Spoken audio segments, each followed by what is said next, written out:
ఒకటోసారి, రెండోసారి, మూడోసారి, నాలుగోసారి.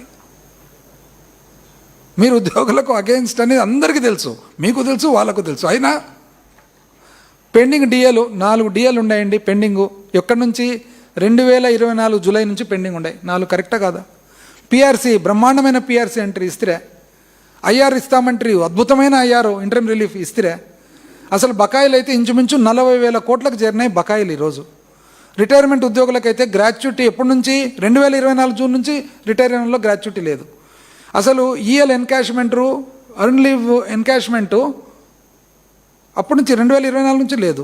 పోలీసు వాళ్ళకైతే పాపం పొద్దున్న లేచి నుంచి చెమట గార్చుకుంటా, కానిస్టేబుల్, సబ్ ఇన్స్పెక్టర్లు వాళ్ళు అయితే కాకి డ్రెస్సులు వేసుకొని ఎప్పుడు తడిసి ఉంటారు వాళ్ళు. వాళ్ళ పరిస్థితి చూడు ఎంత. 5 ఏఎస్ఎల్, ఎస్ఎల్ కలిసి 5 పెండింగ్ ఉన్నాయి 2024 నుంచి. టీఏలు అయితే ఇంచుమించు 16 నెలలకు పెండింగ్ ఉన్నాయి. లాస్ట్కు ఎంప్లాయ్మెంట్ హెల్త్ స్కీమ్ అయితే మీరు ఆరోగ్యశ్రీ బకాయిలు పెట్టినందువలన పెన్షనర్లకు, ఎంప్లాయీస్కు ఆసుపత్రులు ట్రీట్మెంట్ ఇవ్వడంలే. జీతాలు అయితే 1వ తారీఖు కంట్రీ 10వ తారీఖు అవుతుండే ఈ మధ్య అన్నీ సెటిల్ అయ్యేటప్పటికి.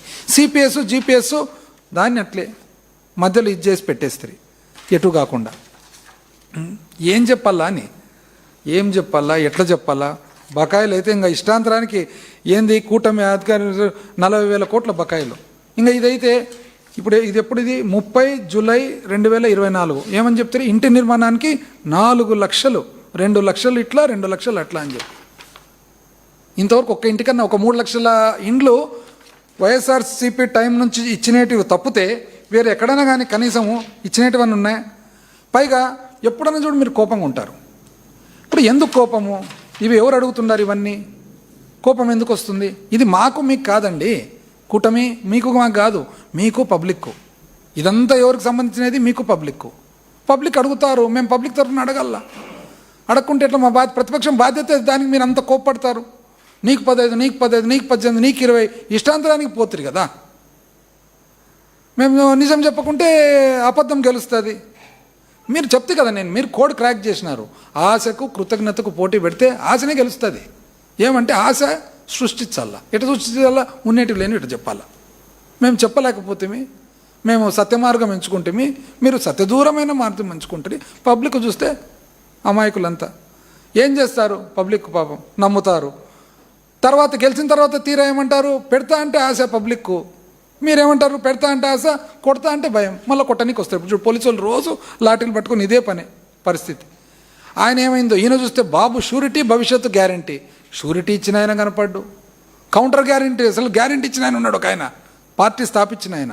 ఇది ప్రశ్నించేదానికి గ్యారంటీ ఇచ్చిన ఆయన కనపడ్డు. కౌంటర్ గ్యారంటీ ఇచ్చిన వాళ్ళంటే ఆ రోజే చెప్పినారులే మాకేం సంబంధం లేదని చెప్పి చెప్పేసినారు. పైగా ఎట్లా చెప్తారు మీరు? 3 కనండి, 4 కనండి, 5 మంది, 10 మందిని కనండి, నేనుండా చూసుకుండేదానికి అంటే ఏం కనాలనో, ఏమి చూసుకుంటారో. అవినీతి అయితే చెప్పలేనంత అవినీతి. ఇసుక, మందు, భూమి, సబ్ రిజిస్టర్ ఆఫీసు, తహసీల్దార్, చివరకు వినూత్నమైన పద్ధతి. నాకు తెలిసి భారతదేశంలో ఎక్కడ ఉండదు ఇట్లాంటి అవినీతి. కోడి వేస్ట్ విన్నారు ఎప్పుడన్నా? ఆంధ్ర రాష్ట్ర ప్రజలందరూ వినండి. కొన్ని ఊర్లలో ఏం జరుగుతుందో తెలుసునా? లోకల్ ఎమ్మెల్యేలు కోడి కోసిన తర్వాత చికెన్ షాపుల్లో తోలు గీలు తొప్పే ఉంటుంది కదా, పక్కన ఇస్తారు కదా, దాన్ని కూడా మాఫియా మాదిరి చేసి ఊర్లో ఉండే కోడి వేస్ట్ అంతా కలిసి ఒకటే చోటికి రావాలా. ఆ కోడి వేస్ట్ అంతా కలెక్షన్ చేసి ఎక్కడ పంపిస్తే తెలిసిన? చేపల చెరువులకు. ఇదొక తప్పు. అది చేపలతో తినిపించడం అంతకంటే పెద్ద తప్పు. ఇది పలు చోట్ల జరుగుతుంది. అంటే ఇంత వినూత్నమైన కోడి వేస్ట్ను కూడా కరప్షన్ చేసే ఈ కూటమి మళ్ళా నీతులు ఓయమ్మ.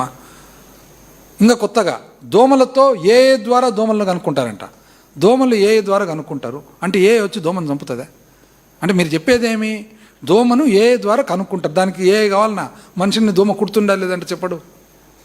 దోమలుంటే మనిషిని కుడతాయి, దాన్ని ఏ ద్వారా కనుక్కుంటారంట. నాకు అందుకని డౌటు, ఇది ఆర్టిఫిషియల్ ఇంటెలిజెన్స్, మీ ఇంటెలిజెన్సే ఆర్టిఫిషియలా అని. మీరు మాటికి ఆర్టిఫిషియల్ ఇంటెలిజెన్స్ అంటారు కదా. నా డౌట్ ఏమంటే అసలు మీ ఇంటెలిజెన్స్ ఏమన్నా ఆర్టిఫిషియలా అని. మాకు అర్థమైనది ఏమంటే ఎప్పుడు కూడా మీది పర్ఫార్మెన్స్ చాలా వీక్ ఉంటుంది, పర్ఫార్మెన్స్ చాలా పూర్. కానీ అసలు పబ్లిసిటీ మాత్రం పీక్లో ఉంటుంది అన్నమాట. అందుకని ఎవరో చెప్తుండే, ఒక పెద్ద మనిషి చెప్పా ఎట్లుంది అని చెప్పి అడిగితే చదువుకున్న ఆయన, సార్ ఇది ఏమైనా ఫినామినల్ అనుకుంటే, ఫినామినల్ కూడా కాదు సార్, ఇది అసలు నామినల్కి కూడా లేదు, ఇది ఏముంది సార్ దాంట్లో చదివేదానికి కూడా ఏముంది ఊరికే. అసలు విననీక లేక అసెంబ్లీలో ఎమ్మెల్యేలను గమనిస్తుంటే అర్థమైందంటే ఏం గమనిస్తారు అంటే ఒకరు ఇట్లా చూస్తారు, ఒకరు అట్లా చూస్తారు, ఒకరు నిద్రిస్తున్నారు, ఒకరు ఆవలిస్తున్నారు, ఒక్కరికి కూడా కనీసం ఒక్క చోట చప్పట్లు కొట్టేది లేదు, టేబుల్ చంపింగ్ చేసి ఏమీ లేదు.